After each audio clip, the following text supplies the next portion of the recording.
AV9 TV వార్తలకు స్వాగతం. వార్తలు చదువుతున్న ఆనంద్ కొండేటి.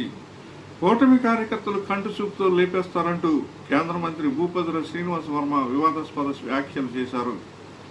పశ్చిమ గోదావరి జిల్లా తాడేపల్లిగూడెం నియోజకవర్గం పెంటపాడు మండలం పడవరెప్పరు గ్రామంలో సోమవారం జరిగిన సొసైటీ త్రిసభ్య కమిటీ చైర్మన్ పసుపులేటి అమ్మిరాజు మరో ఇద్దరు సభ్యుల ప్రమాణ స్వీకార మహోత్సవ సభలో కేంద్ర మంత్రి శ్రీనివాస్ వర్మ పాల్గొని మాట్లాడుతూ ఈ వ్యాఖ్యలు చేశారు. తాడేపల్లిగూడెం తణుకు మాజీ ఎమ్మెల్యేలపై ఆయన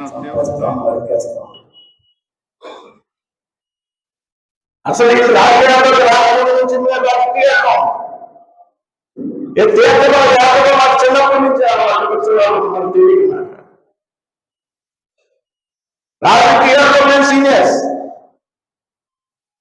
నేను 40 సంవత్సరాల నుంచి రాజకీయాల్లో. నువ్వెప్పుడు శాసనసభ్యుడు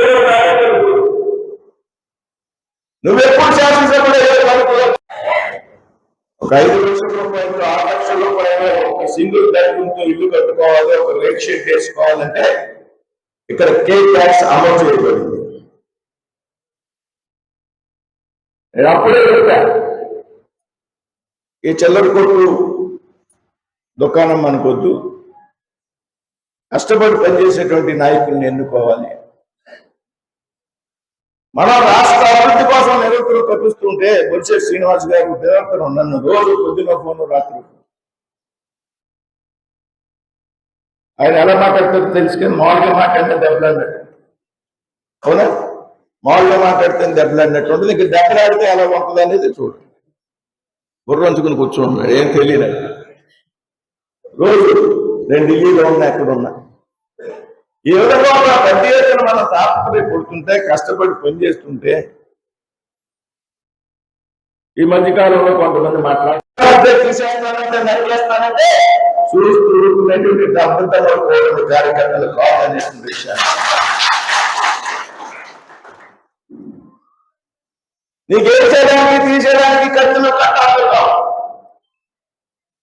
కానీ మీ కార్యకర్తలు ఒక కన్నెత్తి చూస్తే నిన్ను కంటి చూపుతో లేపేస్తాం అనేటువంటి విషయాన్ని కంటి చూపుతో లేపేస్తాం అనేటువంటి విషయాన్ని సందర్భంగా మాకు అలవాటు. అంటే మంచితనాన్ని చేతకాంతంగా తీసుకుంటే అది నీ అవివేకం, కానీ నువ్వు అనుకున్న విషయం సాధ్యం కాదనేటువంటి విషయాన్ని సభకు చెబుతాను. ఇకపోతే అభివృద్ధి విషయం, నా ప్రజాపేట నా పార్లమెంట్ లో మొట్టమొదటిగా తాడేపల్లిగూడెం. ఎందుకంటే ఒక వాణిజ్యపరమైనటువంటి పట్టణం, ఒక ప్రధానమైనటువంటి రహదారులు ఉంది. తాడేపల్లిగూడెం అసెంబ్లీ డెవలప్ చేయాలనేటువంటి ఆలోచన. నేను పార్లమెంట్ సభ్యుడయ్యాక దాదాపు 250 కోట్లతో 4 ఫ్లైఓవర్లను నిర్మించడానికి అనుమతులు తెచ్చాం. రైల్వే స్టేషన్ అభివృద్ధికి 27 కోట్లు తెస్తే 27 కోట్లు సరిపోదు, ఇంకా కావాలంటే ఈ మధ్యకాలంలో మళ్ళీ 18 కోట్ల రూపాయలు మంజూరు చేశారు.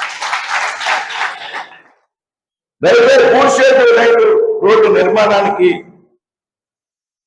8,000 కోట్లు మంజూరు చేశారు. పేపర్ మీద లెక్కలు కాదు, ఆధునిక బడ్జెట్ లో నిధులు విడుదలయ్యాయి అనేటువంటి విషయాన్ని సందర్భంగా చూస్తుంది.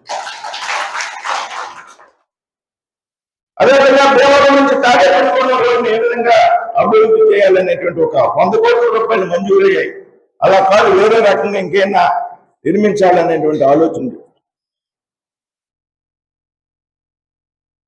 ఎమ్మెల్యే గారు ఫోన్ చేసి శాసనసభ్యులు మాకు డయాలసిస్ సెంటర్ ఉంది, మాకు ఇంకా డయాలసిస్ మిషన్స్ కావాలి అంటే సిఎస్ఆర్ నుంచి 2 కోట్ల రూపాయలు తాడేపల్లిగూడెం ఆపలంగా డయాలసిస్ మిషన్ పెట్టడానికి నిధులు తెచ్చి మేము అభివృద్ధి ఆధారంగా తప్పడానికి మాకు ప్రజలు ఓట్లేసింది అభివృద్ధి కోసం, ప్రజల కోసం పనిచేయాలనేటువంటి తత్వం. మేము విధంగా పనిచేసుకుంటూ పోతుంటే మా పాలనలో నువ్వేమో మాకేం చేత కాదు, అన్ని నువ్వే చాలా పవర్ఫుల్. వీళ్ళు కొత్తగా ఎమ్మెల్యే, ఫస్ట్ టైం ఎమ్మెల్యే గారు Srinivas Varma first time parliament సభ్యులు అయ్యాడంటే దీనికి ముందు 40 ఏళ్ల పోరాట చరిత్ర, పోరాట పటిమ మాకుంది. ప్రజల సమస్యల మీద పోరాటం చేసింది, ఉద్యమాలు చేసింది. పోలీసులు అరెస్ట్ చేసే రోజుల తరబడి జైల్లో దెబ్బలు తిన్నాం పోలీసులతో. ప్రజా సమస్యల మీద లంచాలు తీసుకోలేదు, ప్యాకెట్లు ఆడించి మేము పోలీస్ స్టేషన్కి పోవాలి, కుమ్మలాట్లో మేము పోలీస్ స్టేషన్కి పోవాలి. వచ్చే శ్రీనివాస్ గారు మున్సిపల్ రాజకీయాల నుంచి వచ్చారు, వేళ శాసనసభ్యుడికి. నేను మున్సిపల్ రాజకీయాలు కౌన్సిలర్గా పనిచేసిన పార్లమెంట్ సభ్యుడయ్యా, పార్లమెంట్ సభ్యుడే కాదు కేంద్ర మంత్రిని అయ్యా మోడీ గారి యొక్క సహకారంతో.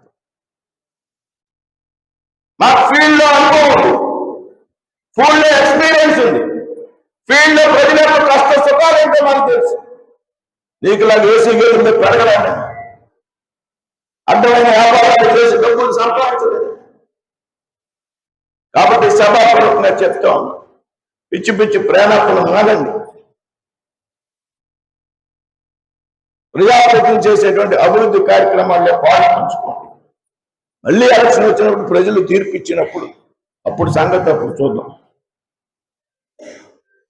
కాబట్టి ఈ సందర్భం మరొకసారి అందరు, నేను కూడా చాలా మీటింగ్కి వెళ్ళాలి, మళ్ళీ ఫ్లైట్కి ఢిల్లీ వెళ్ళాలి, రాత్రి ఢిల్లీ నుంచి వచ్చాను.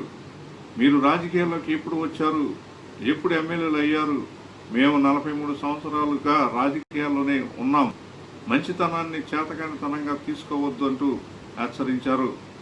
తణుకు తాడేపల్లిగూడెంలో మీరు ఎప్పుడు ఎమ్మెల్యేలు అయ్యారు అంటూ ప్రశ్నించారు. తాడేపల్లిగూడెంలో ఎవరైనా ఒక 5-6 లక్షలు కూడబెట్టుకుని చిన్న షెడ్డు వేసుకుంటే కే ట్యాక్స్ కట్టవలసి వచ్చేదని ఆరోపించారు. చిల్లర కొట్టు దుకాణం మనకు వద్దు అంటూ తాను ఇదివరకే చెప్పడం జరిగిందని కేంద్ర మంత్రి వర్మ గుర్తు చేశారు. ఇటీవల ఆ నాయకులు ఏదో సందర్భాల్లో మాట్లాడుతూ లేపేస్తాం, నరికేస్తాం అంటూ మాట్లాడుతున్నారని, మేమేమీ చేతకాని వారం కాదంటూ కేంద్ర ఉక్కు మరియు భారీ పరిశ్రమల శాఖ సహాయ మంత్రి శ్రీనివాస్ వర్మ ఫైర్ అయ్యారు. మీకు లేపడానికి, చంపడానికి, నరకడానికి కత్తులు కావాలేమో కానీ మాకు కత్తులతో పని లేదని కూటమి కార్యకర్తలు తలుచుకుంటే కంటి చూపుతో లేపేస్తారు అంటూ కేంద్ర మంత్రి శ్రీనివాస్ వర్మ వివాదాస్పదంగా మాట్లాడారు. ప్రజల ఓట్లు వేసింది అభివృద్ధి చేయడానికి కానీ ఒకరికొకరు లేపేసుకోవడానికి కాదంటూ పేర్కొన్నారు. తాము అభివృద్ధి చేయడానికి ఉన్నాము తప్ప చంపడానికి, నరకడానికి కాదన్నారు. లంచాలు తీసుకుని ప్యాకెట్లాడించి పోలీస్ స్టేషన్కు వెళ్లలేదని, ప్రజా సమస్యలపై పోరాడి కేసులు పెట్టించుకుని పోలీస్ స్టేషన్లకు వెళ్లామని, దెబ్బలు తిన్నామని గుర్తు చేసుకున్నారు. పిచ్చి పిచ్చి ప్రేలాపనలు మానండి అంటూ కేంద్ర మంత్రి శ్రీనివాస్ వర్మ మండిపడ్డారు.